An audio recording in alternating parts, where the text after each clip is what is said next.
Okay, thank you, Grace. And I also thank Subrano, actually. I guess he's not here right now. And I am Wonmuk Hwang at Texas A&M, but currently I am visiting this Korea Institute for Advanced Study, which is in Korea. So it's 5:20 a.m. Right now. So we started it a little late, and so I'll try to be squeeze things in and hopefully finish by 5 p.m. In Eastern time. So I see that there are not many people, and I'm glad that the audience is quite diverse. So in my talk, I'll give some general perspectives on what problems I am working on, the biological problems. And since this is a method working group, I will also give basic ideas of the methods that we use or develop in this computational study. And yeah, at the end, I will also provide my perspectives or grand plan on how we can scale things further up to address cellular behavior, or hopefully later on tissue or whole organ level behavior. So my view on this cell is a mechanical machine. I mean, people study genomics or signaling pathways, extremely complicated network of biological information. But I mean, in the end, a cell is a physical entity that has to do this mechanical work to survive in the environment.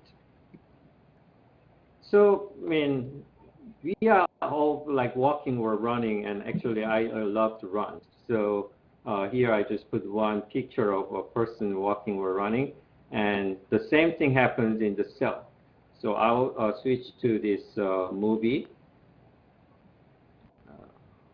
Yeah, let's see if it's playing. Yeah, I need to click on this button.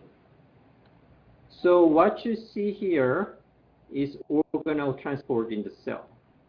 So these motor proteins are busy carrying cargoes up and down this microtubule. And if you follow these individual cargoes, a lot of interesting things happen. Like this bright thing, I think, yeah. It changes direction, and it realizes in the wrong direction. It goes back again, change direction, and back, and so on. So this is an extremely interesting and important phenomena for cellular survival. And another critical part where motor plays a role is this cell division. Just a second. So this is the classical textbook picture of a mitotic spindle, bipolar spindle poles and organized with microtubules and so on. The actual picture is quite dynamic. So let me again switch to. You see that these microtubule bundles are attaching and detaching from spindle poles, as you can see here. So they just don't stay connected as attached. And you have these microtubules bending, polymerizing, and depolymerizing. And this is highly dynamic, but it's in a sense an essence of a life. I mean, without cell division, life doesn't exist. So there's this big questions regarding motors. And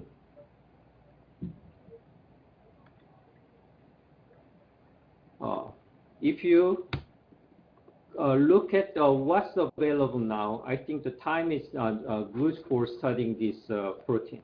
I mean, molecular and structural biologists get more and more structures of these motors. By the way, in this review paper, I drew these figures all to scale. So you see this 5 nanometer scale bar.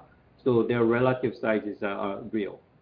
So you have these different tracks like polypeptide, DNA, F-actin, and microtubule, and all sorts of motors walking on these tracks.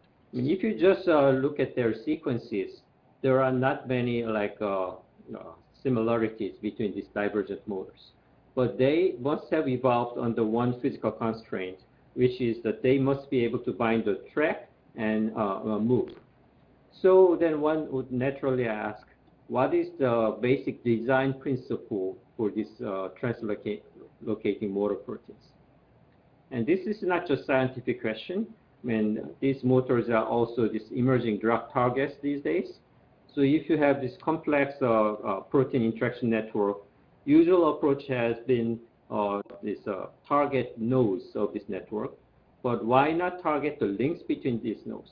You cut the traffic or enhance the traffic. That way you can control cellular behavior. And I've been working mainly on kinesin-1, and I'm now expanding to this AAA plus motor. But today I will just work with this kinesin-1 as an example. So what about this kinesin-1? It's a bipedal motor. There are two motor domains, and I'll show you the way how it's believed to work. So initially, a head binds to the microtubule, and ATP binds. That leads to a step. Yeah, this guy binds. Then ATP hydrolyzes from here, so that detaches the head, which allows the binding of the next ATP. And you get the next step. So there have been some amazing experimental advances to get this picture, but the details are still not very clear. And oops. Yeah, what people can do is use this optical trap, basically using a laser to trap a bead that's holding a motor. So as the motor works, you can follow its trajectory and even identify the steps and so on. And you can also apply force on this motor and see what force the motor stops, the stall force. And knowing this single molecule property is important because you can't see, people have also done experiments where they change these mechanical properties of these mitotic motors, and you see this deformation of change in the mitotic spindle morphology. This is the usual bipolar spindle. You have two spindle poles, top and bottom, and chromosomes are shown in purple in the middle. But if the motor generates more force, or if it works longer, then you get these different behaviors. Like, for example, this collapsed spindle, I think it's just buckled state of this spread out bipolar spindle. And even when you consider just two microtubules, depending on whether they are parallel or anti-parallel, you can either be locked, where the motors just try to push the microtubule to different directions, or they work cooperatively to slide the microtubule. So in addition to the single motor behavior, we need to also understand how motor interacts with fluid. So this is a highly complex and, interesting problem. So we need to have a starting point. We need to address one point by another. So my first project was on this issue of mechanochemical amplifier. How does this motor uses chemical energy to generate mechanical work? And single molecule studies found that this kinesin motor generates 8 nanometer step per ATP use. And 8 nanometer step actually translates to 16 nanometer motion for this single moving head. And it was also known that force is generated when ATP binds. So sometimes people say kinesin uses ATP hydrolysis energy to generate a force, but that's actually not exactly true. ATP binding energy triggers this force. So when kinesin makes a step, what happens is this neck linker binds forward. So this is the actual crystal structure. And if you compare this ATP structure and ADP structure, actually this is overlap between the two structures, the difference is tiny. And this is a crystal where you have this crystal of proteins, and you use X-ray to get the atomic coordinates. And this is a so-called cryo-EM structure, where you rapidly freeze this kinesin bound to the microtubule So this cryo-EM better preserves the native-like structure state, but yes, albeit with a little less resolution. But in both cases, you don't see much of a conformational change. Then the question becomes, how does kinesin amplify this small conformational change to generate this big step, the issue of mechanochemical amplifier? And this is perhaps where molecular dynamic simulation can play a great role. Because in single molecule experiment, just a second.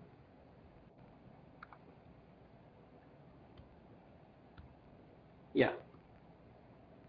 This is pretty much what you can get, just trajectory of the motor. And you can use a single molecule Fred experiment to get a little more information, but the resolution is not great. And we have this high resolution structure, but these structures are static. So how do you link the static information to this dynamic trajectory? That's what we can do using MD. So the next slide shows MD in a nutshell. So in a sense, it's just an integration of Newton's equation of motion. F equals ma, and the force is the negative gradient of the potential energy. And there is this set of potential functions for bonds, angles, and so on and so forth. And this force, constants for these potential energies are called the force field. And a representative one is the charm force field. And this force field is given by the chemistry. So we cannot play with that. So I like MD simulation because there is essentially no fitting parameter. We just have to work with the given force field. And if your simulation works well, you can actually address the ultimate details of these molecular processes. But MD simulation, despite its power, it also has its limitations. And first of all, these days, you can simulate at most maybe about microsecond order. And then that brings us to the next issue, the conformational sampling. I mean, if you see a trajectory in your simulation, it's unclear whether that trajectory is representative of that process, or it's just one of the random choice among many possible behaviors of this motor. And another huge issue is this dynamics of water. And when you see a protein structure, yeah, you see the structure, but actually it's not alone. It's hydrated, and water contributes to maintenance and behavior of this protein. So I'll talk about this dynamics of water a little bit later. But using this MD, then we can address this force generation issue. So where to start? What I first did was just pull this neck by force, then see how it unbinds. And you can pull in different pulling directions. And these are the center of mass trajectories of this neck helix. And what you see is that it unbinds in stepwise manner.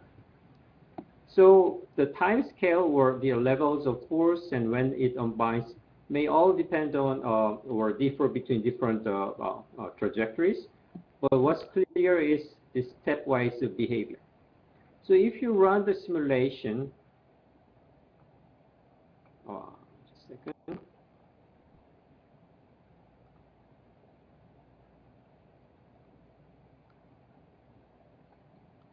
Yeah, at the beginning, there's slight unbinding of this domain, and nothing happens much. That's where you have this plateau. And once this part releases, the whole motor head releases, the neck releases. And if you do contact analysis between this neck and the motor head, you can actually see this place that holds the neck linker as two hydrogen bonds, and this asparagine, denoted by the letter N, is actually highly conserved among kinesin motors. So it means it has functional significance.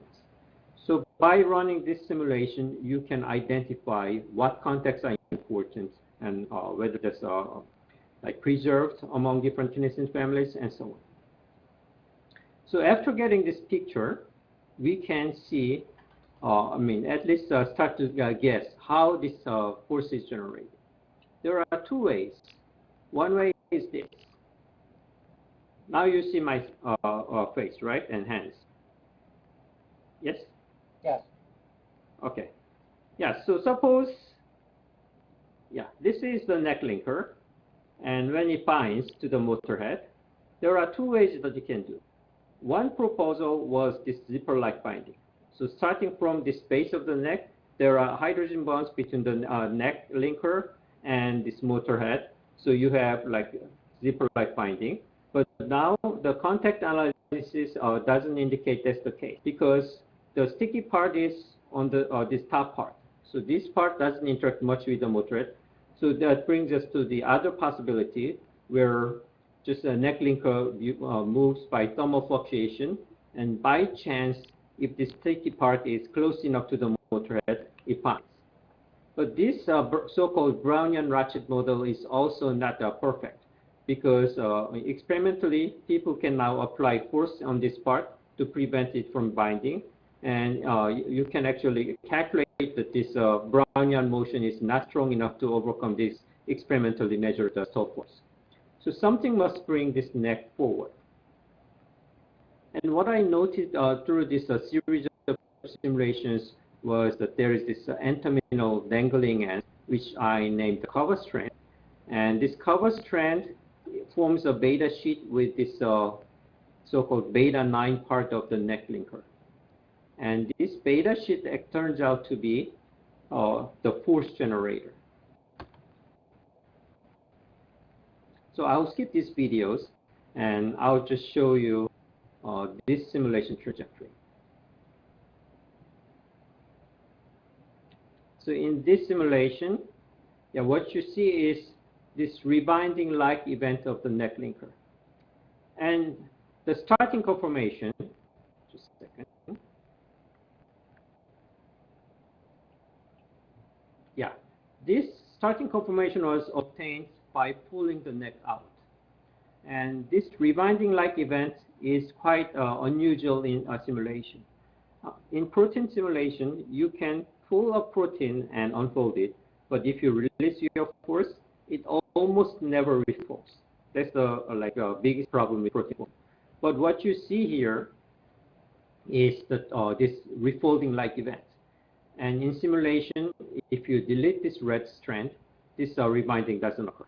So that clearly indicates that there is this conformational bias generated by this folding of these two domains.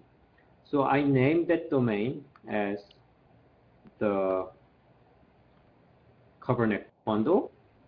And once you identify the force generating element, I mean, you need to be careful. First of all, you need to make sure this conformational bias is strong enough to overcome this experimentally measured source force. So that's where I developed this tug-of-war sampling simulation. I mean, I'll explain the basic idea of this tug-of-war sampling in a moment. But using this sampling method, one can calculate the force generated by this cover neck bundle at different locations. And remember, this is a molecular world, so thermal fluctuation is great. So when the neck linker binds, it just doesn't bind in one trajectory. It will go through different trajectories. So at each trajectory, you need to calculate the force and see if the force generated is strong enough. And it turns out that that is strong enough. Then we can actually experimentally test this scenario proposed by simulation. So I have a collaborator, Matt Lang at Vanderbilt. So we constructed this mutants. The cover strand, this end-terminal dangling end, it's partially visible or sometimes invisible in crystal structures. So this domain was ignored in the kinesin research before my simulation. So we introduced mutations, like the 2G mutation introduced two glycines to make this cover neck bundle more flexible. So this 2G mutant should generate less force than the wild type. And this del mutant has no cover strand, so in principle, this cannot generate force. Then you can measure this stall force of these mutants, which was done in Matt Lang's lab. And this is the stall force histogram for the wild type, which stops at around 5 piconewtons, and 2G mutant stops at about 3 piconewtons, consistent with our simulation. And the Del mutant stalls close to the force detection threshold of Matt Lang's apparatus. So within the experimental uncertainty, this mutant really doesn't generate active force. So what's the take-home message through this type of study? We found that this mechanochemical amplifier is actually carried out by disorder to order transition. Folding of a domain generates force. So this kind of mechanism is something that only proteins can do. I mean, in our macroscopic engines, we have this fixed cylinder moving up and down to generate force. But here, you, in a sense, you don't have cylinder, and you form the cylinder, and formation of the cylinder is the source of force. Yeah, so let me just briefly explain about how we can measure force, molecular forces in a simulation. Suppose this is the free energy landscape. We want to measure force when the system is at this point. And then what we do is introduce this sampling potential, Fs, which is a harmonic potential, but much stiffer than the overall energy landscape. Then the system is confined to move only within the vicinity of this point X0. Then one can analyze the fluctuation around X0, and I derived an expression to calculate this free energy gradient at this point. And details are published in this paper and in this chapter. So if you move your sampling potential along this energy landscape and measure energy gradients all over, and if you integrate, you can even get the energy profile itself. And this method, the tug-over sampling, is quite flexible. So in this example, we measured the force generated by this motor, and you can actually extend it to, for example, for coarse graining this filament behavior into like some spring and so on. So in a sense, this approach is like in silico force sensor, like in silico optical trap measuring force generated by this molecule. So we'll use this molecule, the method, for another example study. So this is the kinesin mechanochemical cycle, and I just nicknamed it as Carnot cycle. I mean, if you have or learned the freshman physics or chemistry, you have this Carnot cycle, which starts with C, but since we are dealing with kinesin, I put K.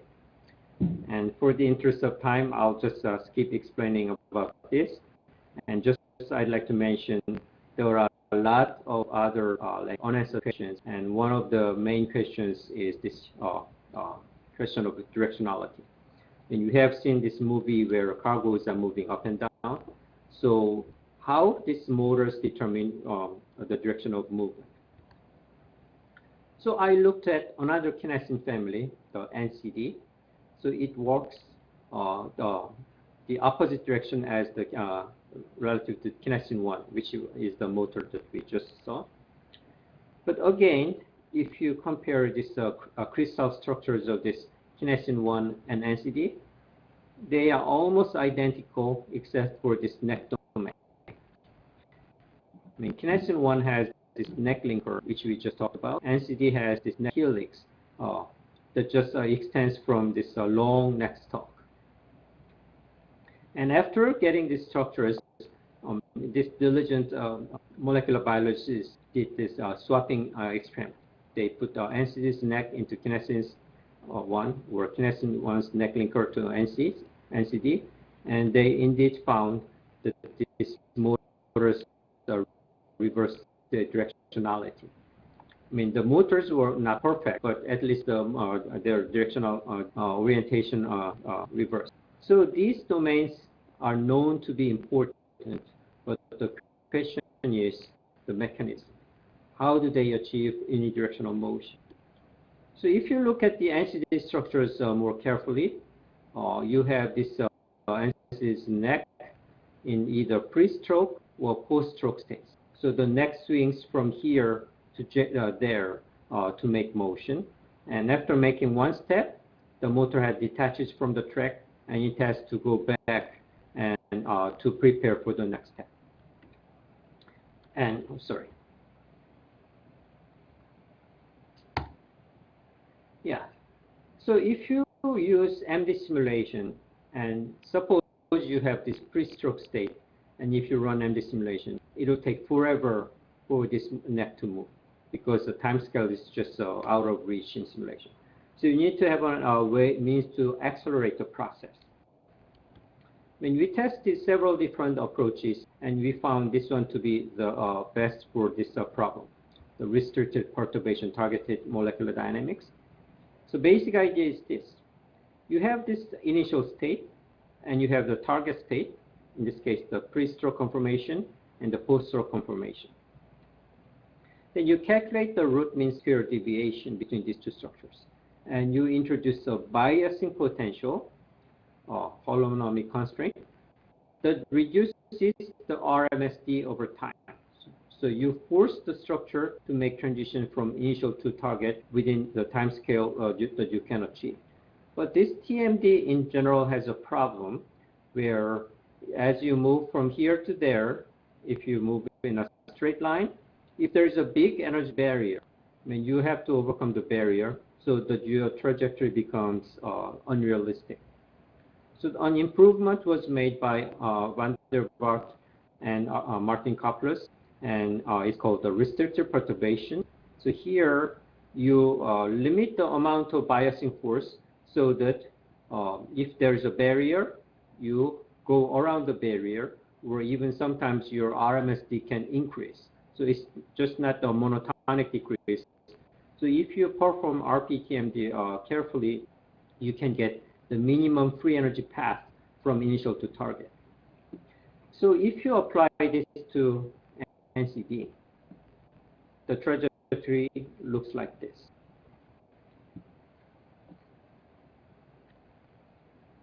Yeah, so this is the pre, that's the post. This is the side view, so it moves from pre to post. And this is the axis view. It moves from pre to post, like this. And this is not as simple as it looks. I mean, as the neck moves, there are a lot of intermediate contacts formed between the neck and the motor head, so which you have to analyze carefully. And also, this only shows you possible or likely minimum free energy path. I mean, we ran like hundreds of these simulations to make sure that what we observe is not just one outlier. So this is the possible minimum free energy path, and the actual motion is much more jiggly in this thermally fluctuating environment. So to skip all the details of analysis, and let me explain what we got. So I said, using the tug-over sampling,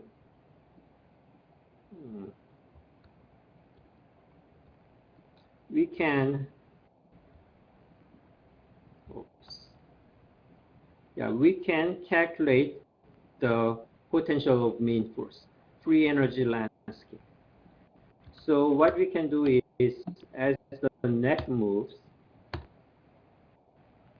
from pre to post, like this, we can calculate what energy it feels. So it turns out to be up, down, and up. And this profile, again, we need to compare with the experiment. First of all, the post-stroke state is higher in free energy than the pre-stroke state. So the motor actually has to work to make a step. That's where it exerts spends the most of its energy. And because this post-stroke state is higher in free energy, the neck, after making the step, will be less stable. And that's consistent with this cryo-EM data, where in the post-stroke orientation, the neck is less visible, meaning that it's more mobile than the pre-stroke orientation. And another thing is that there is an energy minimum close to the end of the treble, but not the very end. So this end state is the crystal structure, And actually, in this Ronvel-Lax cryo-EM paper, they found that you have to orient, turn this neck about 10 degrees back to match with this cryo-EM data. So the 0.3 likely corresponds to the cryo-EM state. So these are all structurally consistent with experiments, but we want to have more quantitative comparison. By the way, we can also analyze where this barrier is from, and actually it's caused by this particular bond between the neck and the motor head. So as the neck tries to move, yeah, do you see my hands? Yes. I guess so, yeah. So there is this contact holding the neck. So that's where the resistance comes from, and as it loses contact, then it can move forward. And that barrier is here. But I'm not going to show you how we got that. And more, yeah. So just to get the quantitative comparison, what we can do is to calculate the the first passage time to go from here to there by diffusing over this energy landscape. And the expression is known from the theory of stochastic processes. So this is the potential mean force that we calculate, and dr is the rotational diffusion coefficient of the neck, about 8 angstrom in length, 8 nanometers in length in this crystal structure. So if you calculate the first passage time, it comes about 10 microseconds, and that's far shorter than the estimate given by the experiment. But we need to be careful about how the experiment measured this stepping time.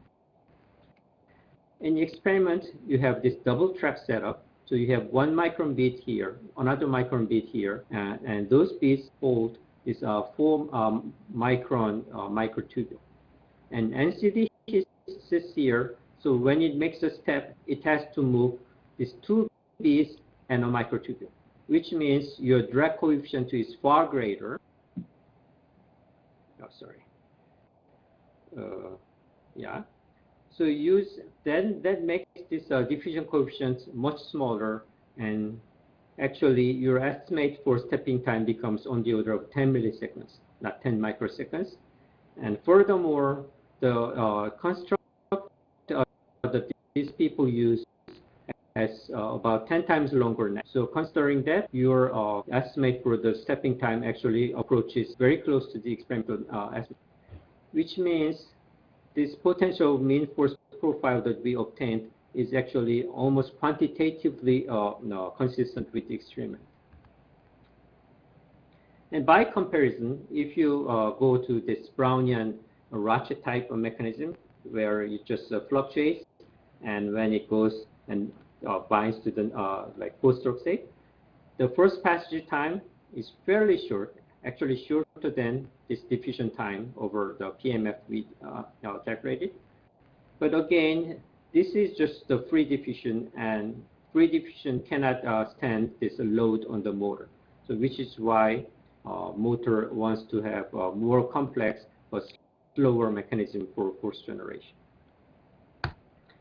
And if you calculate the PMF for the reverse stroke, actually the interesting part was that its profile is vastly different. So the neck experiences this energy profile, and on the way back does this. So how does this happen? In summary, it happens through conformational relaxation. So now going back to my hand again, so there is this initial contact. So when the neck tries to move, the contact resists, and at the energy barrier, the contact breaks. Then after contact breaks, they relax. So when the neck goes back to the place where the energy barrier was formed, the contact is not formed. So only when the neck goes fully back, you can reform the contact. So that's why you have this energy hysteresis. And this is like contact probability histogram. So in the forward motion, this important contact reaches up to about 20 angstroms where the energy barrier is formed. But for the reverse motion, you can see the contact is formed near the end of the travel. So conceptually, this is the same as this adhesion energy hysteresis in AFM experiment. You bring your tip close to the surface of the substrate until you are very close, no contact is formed, and suddenly it touches down. And when you pull back your cantilever, because of this contact form, the cantilever doesn't detach. So only after you move substantial distance, the contact breaks. So, although this looks complex, conceptually it's simple. And as a test, we calculated the potential mean force for this double mutant that is known to be bidirectional. And indeed, the PMF profile looks pretty symmetric. So this bidirectional mutant doesn't have any forward or reverse asymmetry. So that's probably why it can walk either forward or back.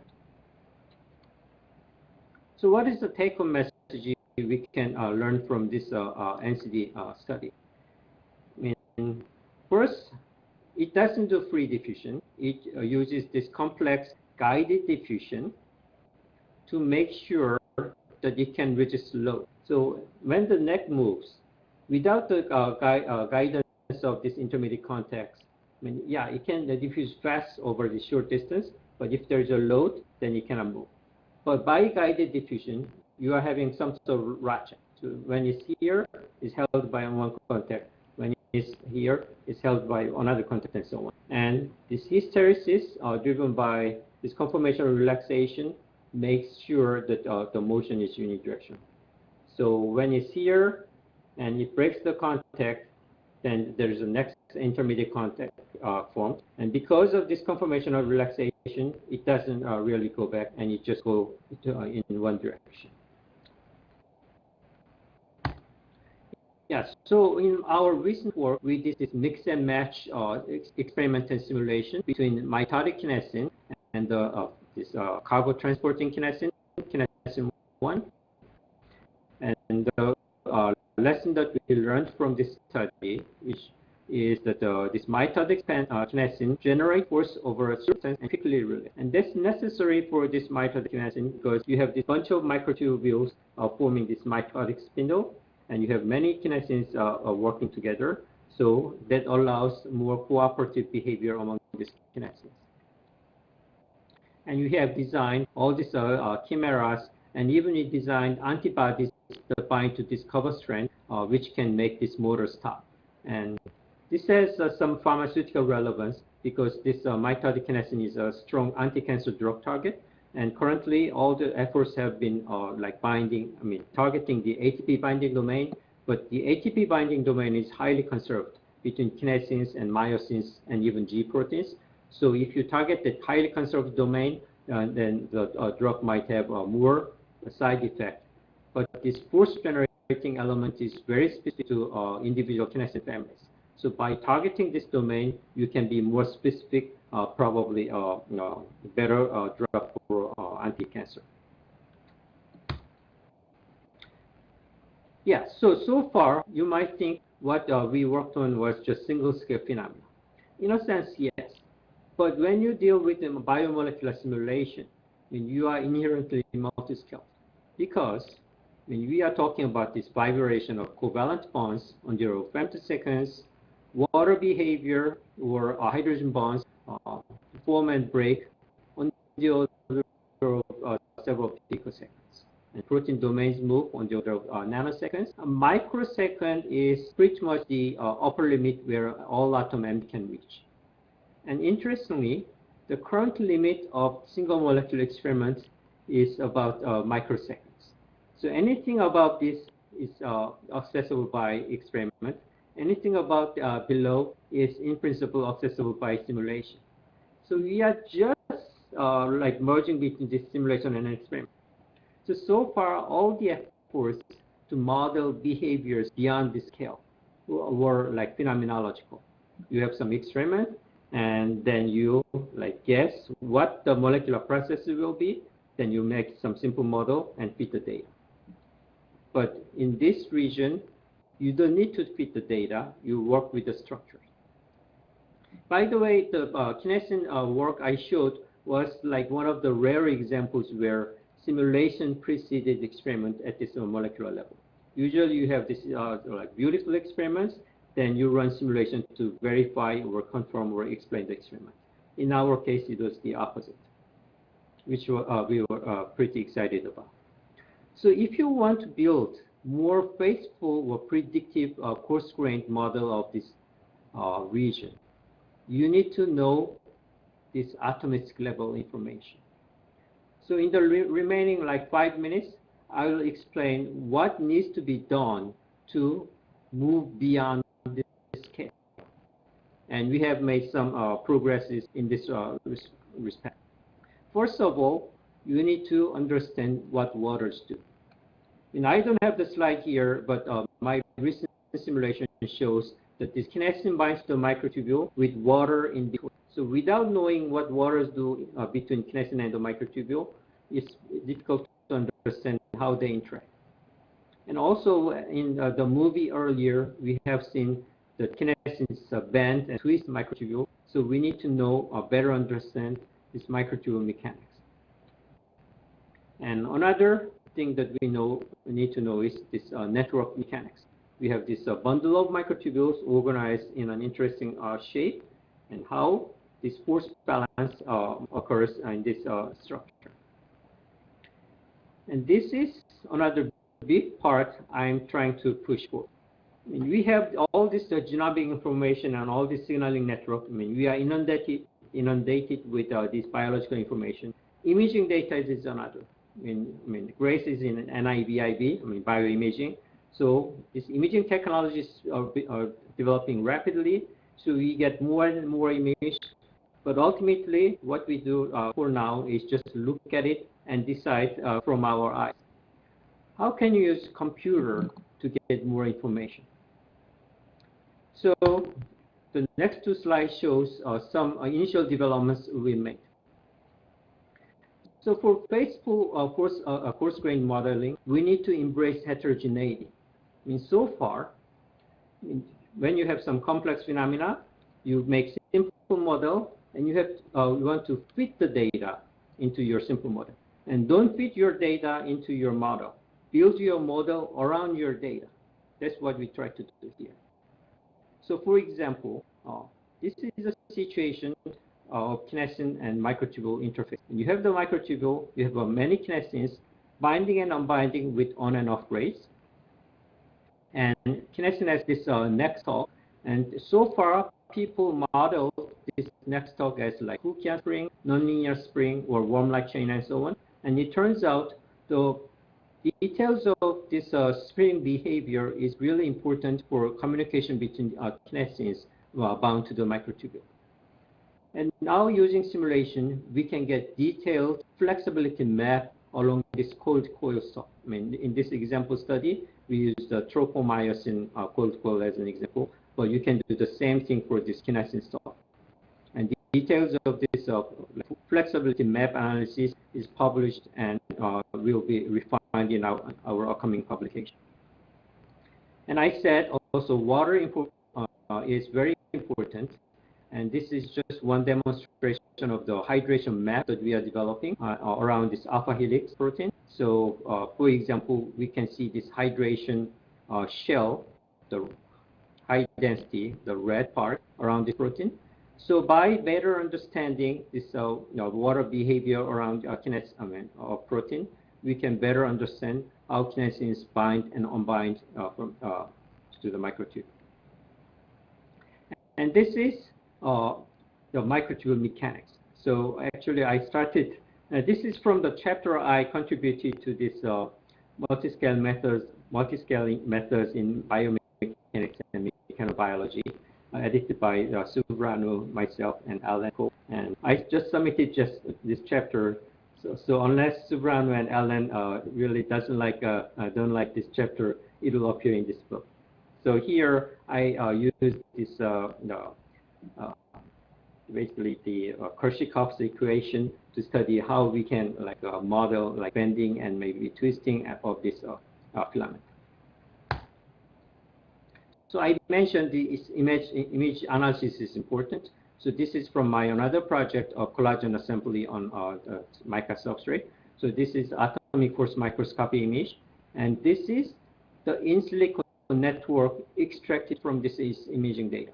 So here each filament is modeled as bead on a chain, and they are colored differently depending on how they are recognized. So this approach in general, I named the computer-aided feature extraction program, CAFE. Then once you have this CAFE, that can link to this stochastic model of the network growth. So let me switch to this final movie. So in this model, you nucleate a filament, and filament grows at certain rate until it hits another filament.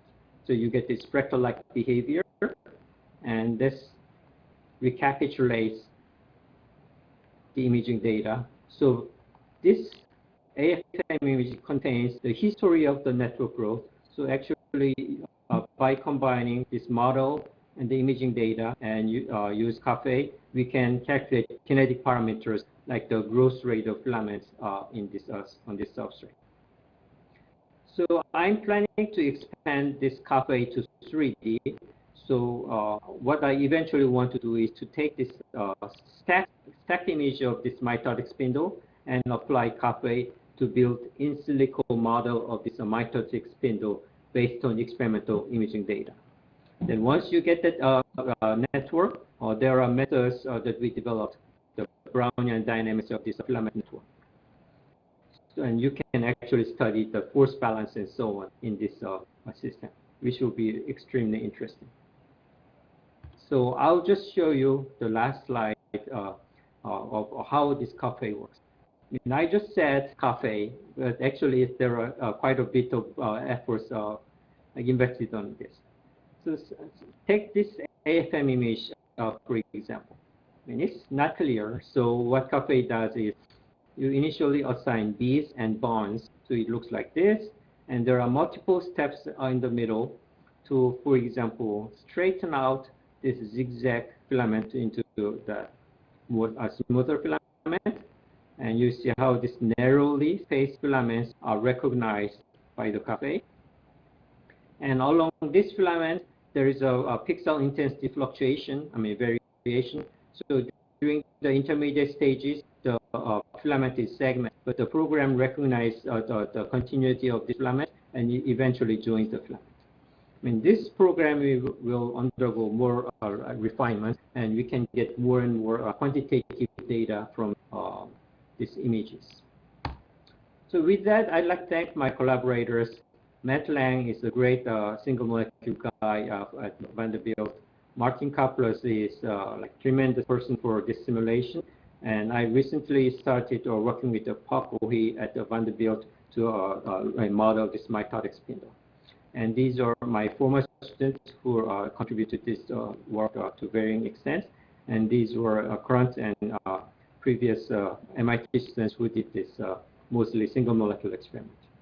And this work was partly funded by the NIH. Well, that's all of my talk, and I thank, and I'd like to take any questions if you have. Great, thank you so much, Wonmuk. We'll open it up for questions, comments, and if people can show their webcams, we can have a little discussion. So, can I start? Can you hear me? Yeah. Yeah, okay. Can you describe a little bit about the computational complexity that's required, the computational power to do some of the modeling work you do with the movement of all the pieces, the Brownian motion, the interaction? How intensive is it? And then when you move to the larger scale, do you keep the same models with the same complexity, or do you, the new model with the CAFE, do you try and reduce the scale of it? Can you talk a little bit about that? Yeah, sure. Yeah, thanks for pointing it out. I mean, that's actually quite an interesting question. So this MD simulation generally requires a lot of computational power. I mean, not just the protein part is one, but the water is the big chunk. So if you have protein, you need to put the protein in this box of water. So the total number of atoms is, I mean, most of the atoms is actually water. So you cannot run this on your PC. I mean, you need to have an access to supercomputer, like big clusters. In my case, we use this Texas Lone Star cluster or Stampede, but they are not actually enough. And recently, I mean, I've been getting this grants from Pittsburgh Supercomputing Center called Anton.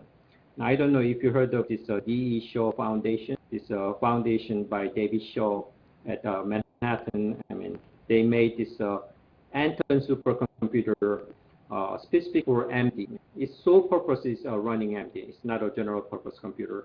And with Anton, you can get like microseconds per day. So kinesin processes occur over tens of microseconds. So you can nearly see what happens without any biasing potential, which is terrific. But that brings to additional like difficulties. And now we have this huge data, and how do we utilize or interpret? I mean, that's what we are working on, right? But regarding even bigger scale, I mean, of course, you have to do coarse graining. I mean, there are different coarse graining strategies. And so far, what people did was they just take the structure and they replace. Usually, you replace an amino acid into a bead to reduce the number of degrees of freedom. Then you can do maybe millisecond simulation and so on. But those coarse grain simulations in general do not reflect these atomistic properties. So I would be more careful. I mean, you have to run atomistic simulation thoroughly to understand the behavior of the system. Then based on that understanding, you can coarse grain. So I don't believe there is any general coarse graining strategy for proteins. I mean, it's case by case. So you have to have a good understanding for a protein, then you build a coarse-grained model for that protein. And you cannot use that just for other proteins in the same way. Does that answer my question? Yeah, that's perfect. Okay.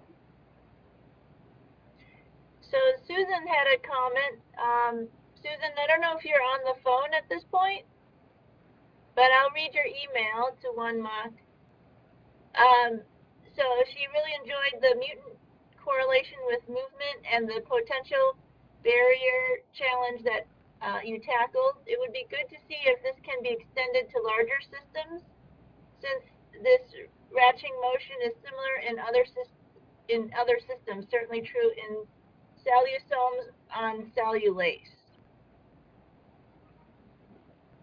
Thank you. So what was the question? I think she wanted to just make that comment. Okay. Thank you, Susan. Jason, did you have a question? Yeah, so my question is, or can Wonmuk describe some of the clinical applications of his modeling? Can you describe some of the clinical applications of your modeling? Oh, yeah, I mean, first of all, the research started as a science, so I didn't have any application in mind at the beginning. But as one of my slides show, let me go back.